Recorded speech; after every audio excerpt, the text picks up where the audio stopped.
Hello, welcome back to my channel. My name is Nancy, and I'm looking a little studious today. Just a little bit. Anyways, because there's been this trend on TikTok where people have been going into what their personal curriculum is.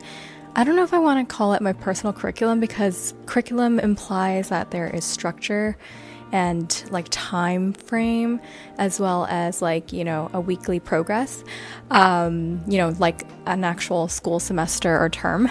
I am not structuring my personal curriculum like, actual school. I just want to share like a quick little video about what I'm planning on learning and doing in my fall and winter for 2025 going into 2026. I think it'd be kind of cool because, I think in my day-to-day, I like to learn a little bit too. Like I like to watch video essays and things like that, read articles. But I think it's really nice that, there is this new intellectualism that is trending. I say trending very lightly because I don't think it's trendy. I think you should just be learning. You should be a lifelong learner, even as you're an adult. Just because you don't go to formal education anymore doesn't mean you should stop learning. Anywho, for me though, I wanted to do some things to kind of motivate me. Ever since moving into this apartment, I've found like a newfound spark where I feel more motivated to do things. I don't know what it is. This is what I'm going to be learning this fall winter. I'm filming this in October right now, so technically it is fall going into winter. I feel like fall where I'm living is like so short, so it doesn't even feel like fall for long. Anyways. I have selected just a couple things I really want to focus on learning. I find that for myself, if I focus on too many things, I get overwhelmed. I'm very inspired by people's like personal curriculums. They're very like specific in what they want to study. For me specifically though, this is the main thing I'm actually really wanting to study and improve on this fall winter. So this thing I did pick up. This is the Merriam-Webster Vocabulary Builder.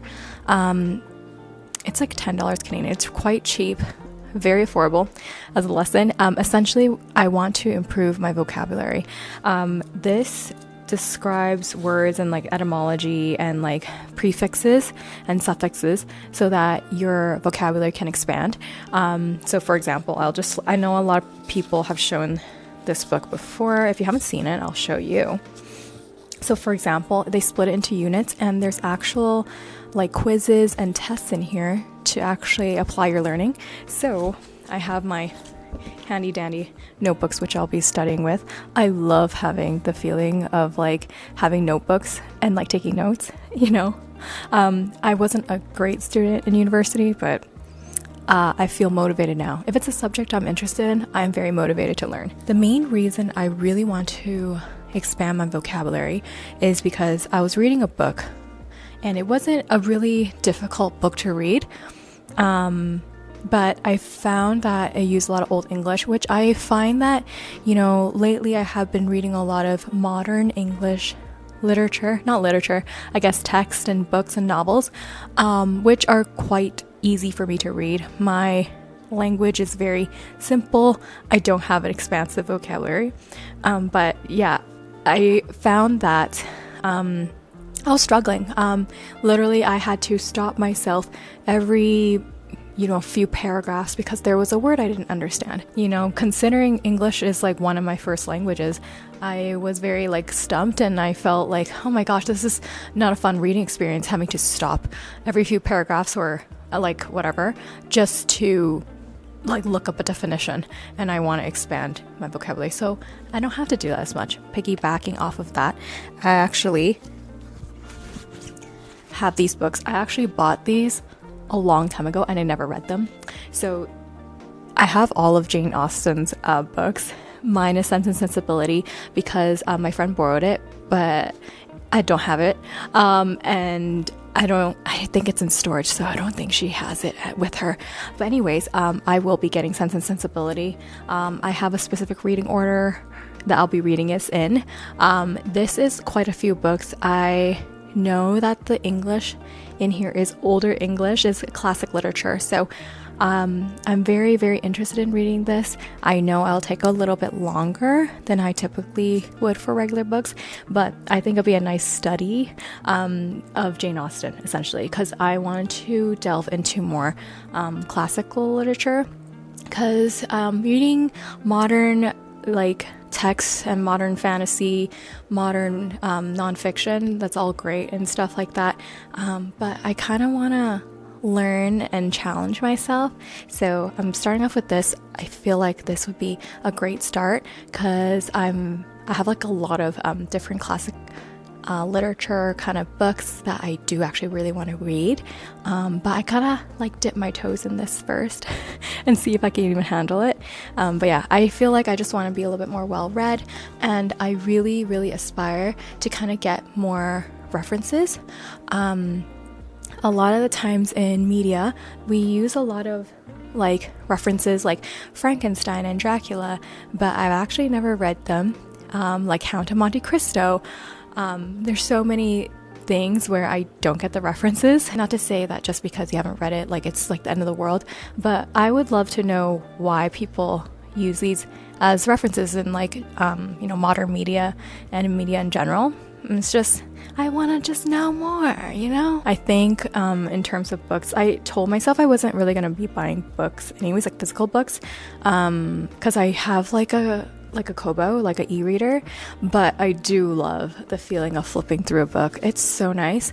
And the city has a lot of like many towns and cities, they have like local like book fairs and like secondhand book kind of drives and sales. So I will be hunting for Sense and Sensibility because I really want to read it in a specific order. In terms of one more thing that I definitely want to learn, because I know like myself, I always like to, learn some things here and there through the internet, but it's not really like structured. I'm not like specifically seeking out that knowledge, but this I was definitely planning on doing. It's not really like, like a typical like what you would see in a personal curriculum, but it is a physical activity. It's a sport. I am planning on learning how to skate. So actually I have signed up for skate lessons for November, December. So I will be learning how to skate. I have a lot of physical like sports, physical activities that I don't know how to do actually. Skating is one of them. And I just never learned how to do it. Always a little bit scared. I'm always scared of falling and like hurting myself anyways. But if you don't try, you don't fail, you won't learn. So I did sign up and I'm excited because I don't do a lot of physical activity. And I think incorporating some physical activity would be something that would be very, very, very beneficial for me since I'm in my 30s.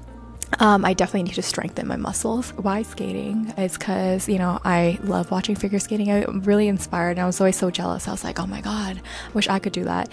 Obviously, I just need to master the basics of skating first and to see if I even can do it or enjoy it. And if I do, then, maybe possibly next year I could take up figure skating classes, but I'll see how I do with this first. Those things are my definite wanting to learn for the upcoming semester. But in terms of other things, I'm always working on like puzzles or like little crafts here and there. It's nothing new that I'm learning, so I'm not including it in my personal curriculum. This is Parmesan Princess on TikTok. So this is the creator that started this kind of like personal curriculum. I believe this creator is a booktuber, so a lot of the times the curation is surrounded by a lot of books and what they study, which is awesome and great. I need to utilize the library a little bit more. I have used it like through digital books, and I've borrowed books digitally, which is awesome, but like I love having like the physical kind of book, especially if I'm studying something. I never found it easy when I'm like studying the PDF. I remember back in uni, I would like try to study off like a digital book and it was impossible for me. Like I found it actually so crazy. Like I don't know how the kiddos these days and young adults these days study through just like online. Like I don't know how you guys do that. In terms of other little updates I want to kind of throw in here if you stayed this long, I will be posting, this is totally irrelevant to this video, by the way. But I remember saying that I was going to be posting up things I want to sell in terms of my K-pop collection, because I made like this video a long time ago about selling my K-pop stuff or getting rid of or downsizing my K-pop collection. I have recently created a Blue Sky account, so I don't want to use X, I don't want to use like Twitter or whatever, so I created a Blue Sky account, and I'm not particularly keen right now on opening up my Instagram. Sorry. So if you already follow me on Instagram, it's been deactivated for like, I don't even know how long. But I made a Blue Sky account, so if you do want to buy some K-pop albums for cheap, I will be listing it on there. I believe I can ship worldwide, but the shipping might not be cheap. I am using Canada Post to ship, by the way, and given the circumstances, I don't know when this video is going up, but I believe they're still on a rotating strike, so please be mindful of that. So you know, I support the strike 100% because we need postal workers, they deserve more, but you know, that is to say that, you know, it will be slower in terms of the service and might not be all up to speed, and it might take a little while. Also, I have other things I'm doing in my life too, so if I don't ship your stuff out right away or respond right away, please give me a little bit of time and forgiveness. But anyways, I think that's it in terms of this video. I don't know if I wanted to add anything else because I don't want this video to be too long. But anyways, if I wanted to add something, I can add it in the video and post edit. So anyways, all right, see you guys in my next video. Take care. Bye bye.